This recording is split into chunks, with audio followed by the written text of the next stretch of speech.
I'm Maria Dalton, about to turn 27 this year. I've been happily married for 5 years. My son Martin just celebrated his 4th birthday. Initially, I worked full-time after tying the knot, but now I balance part-time work at the same company. My husband Kevin is 30 years old, 3 years my senior. Our journey from dating to marriage was initiated by Kevin's passionate advances. However, post-marriage, I observed a shift in his demeanor towards a more domineering side. Kevin has a 20-year-old sister named Jane Dalton. Their age gap seems to contribute to a somewhat indulgent relationship on Kevin's part. Before marriage, I didn't mind Jane's frequent visits and assumed they got along well. However, after tying the knot, I started noticing changes in her behavior. Jane often drops by unannounced at any time and expects to be served without ever bringing a token of appreciation. Kevin, rather than addressing the situation, expects me to accommodate her demands. Jane acts as though I'm invisible, addressing only Kevin with a casual, "Brother, I'm here again." Despite not preparing for an additional guest, I end up serving dinner to Jane. Kevin, instead of understanding, blames me aloud, insisting I should have been more considerate. Despite Jane's verbal apologies, it's evident she relishes Kevin's preferential treatment. Left with leftovers, I prepare my own meal, while Kevin and Jane continue their chat on the sofa, leaving the dining table messy. They never acknowledge Martin or me, treating us more like hired help than family. One evening, as I'm about to take a bath with Martin, Kevin interrupts loudly, instructing me to buy a cake for Jane despite it being late. Jane insists on having it immediately. Kevin blames me for delaying, and feeling compelled, I reluctantly head to the cake shop with Martin in tow. Overhearing their conversation, I learn they're criticizing me for being inconsiderate and questioning the decision to marry me. Meanwhile, Martin, though unable to grasp the words, senses tension in our relationship.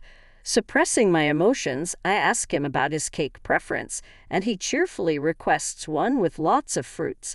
Our trip to the cake shop was filled with discussions about cakes, momentarily pushing aside Kevin's earlier words.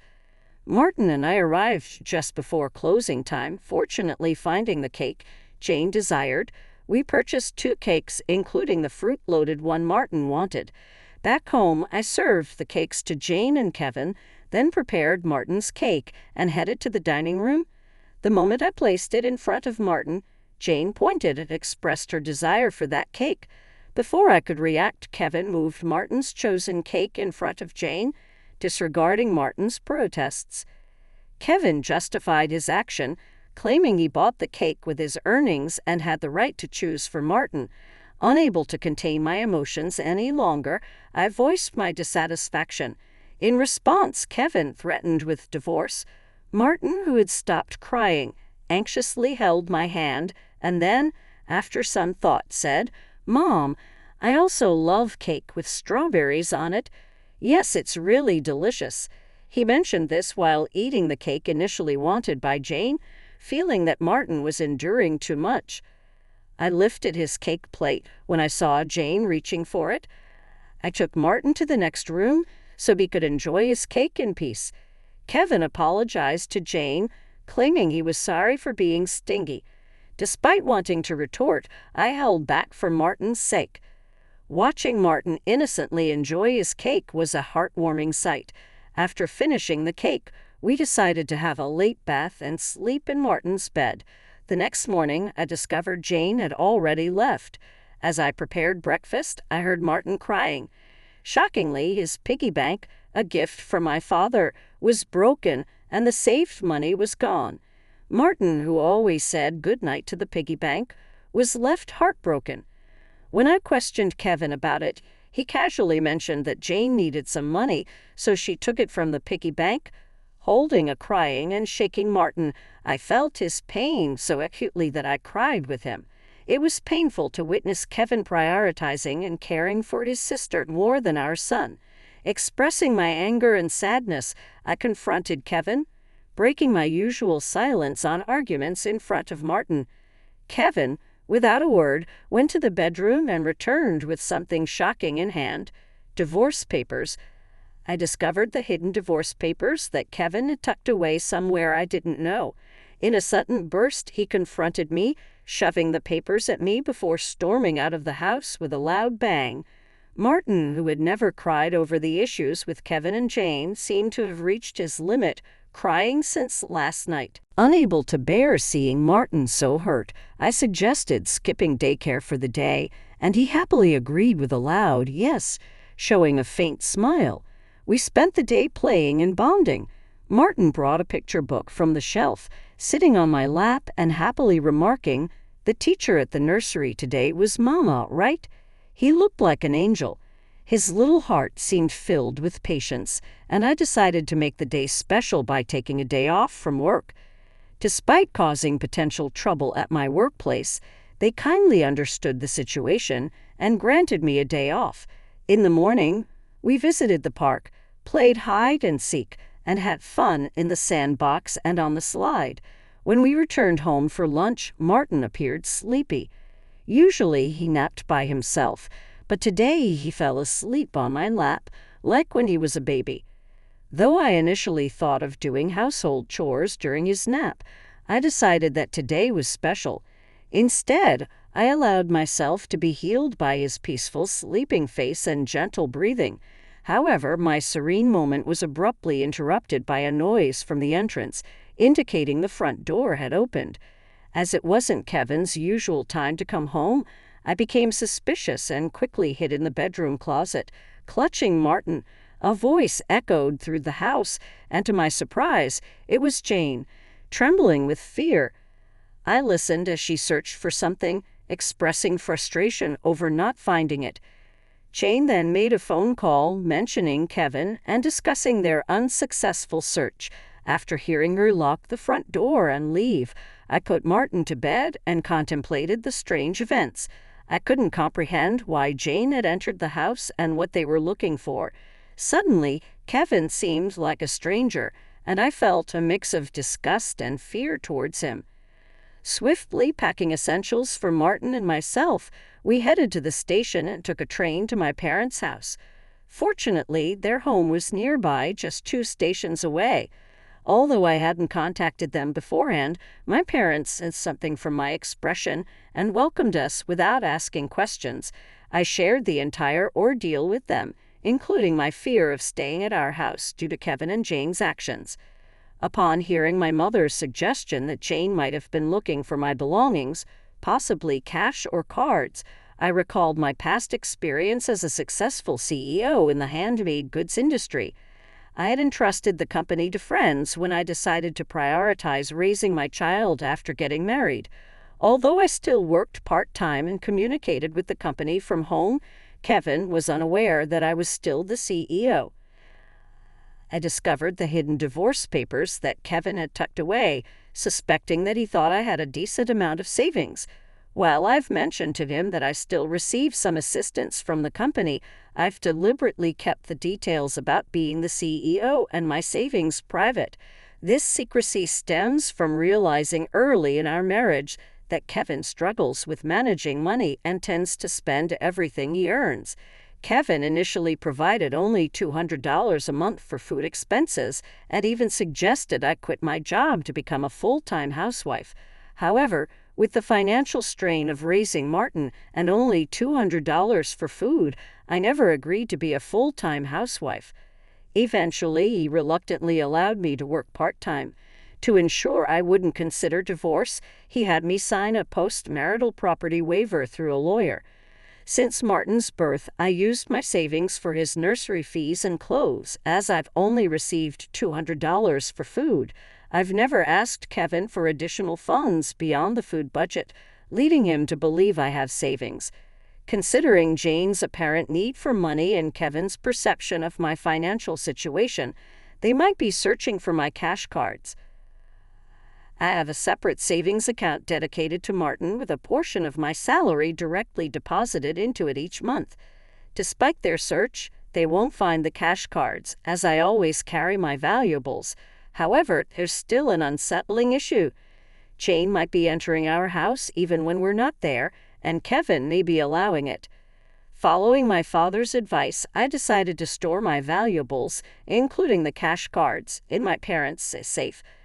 As I pondered their need for money, Martin approached my father, crying over his broken piggy bank and the shattered promise of saving up.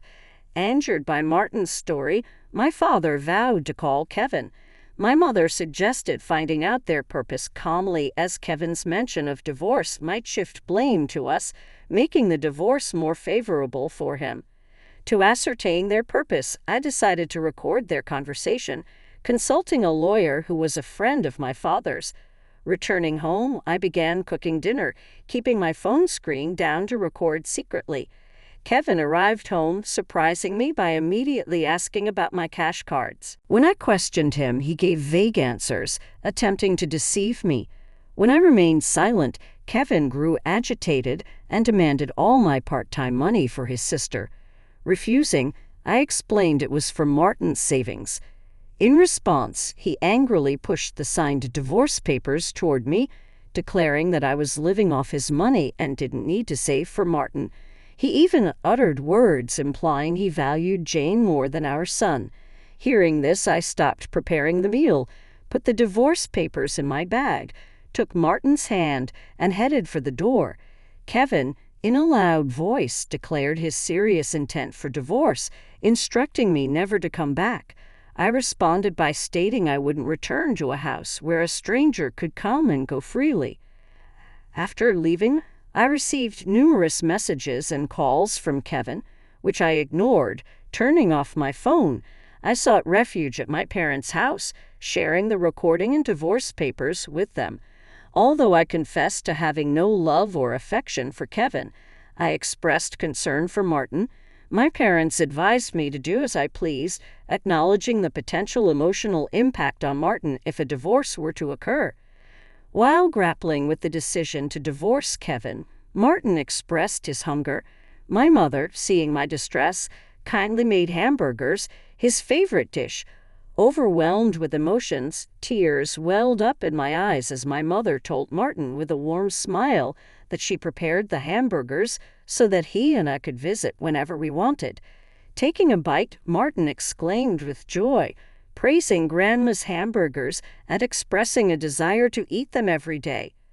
I responded, saying it's because the hamburger contains the love I have for him. In a touching gesture, he took a big bite and offered it to me. Moved by Martin's kindness, my tears couldn't be held back, and even though I tried to stop them, they persisted. My father, noticing Martin's concern, reassured him that my tears were of happiness, not sadness. Hearing this, Martin, in a moment of understanding, hugged me, and my father's eyes turned bright red. Realizing the blessing of being with family, I remarked to Martin that family is precious. Surprised, he questioned if Dad had mentioned that only Jane was family. My father gently confirmed it, but then asked Martin if he wanted to live with them as family. With a laugh, Martin happily agreed, making everyone smile naturally. Despite contemplating divorce, the meal felt so happy that I finally decided to part ways with Kevin. I planned to inform Martin about it, and even though discussing it weighed heavily on my heart, Martin seemed to grasp the situation. Happily, he expressed the desire to live as a family, embracing the pet dog and calling him his younger brother, despite the dog being older.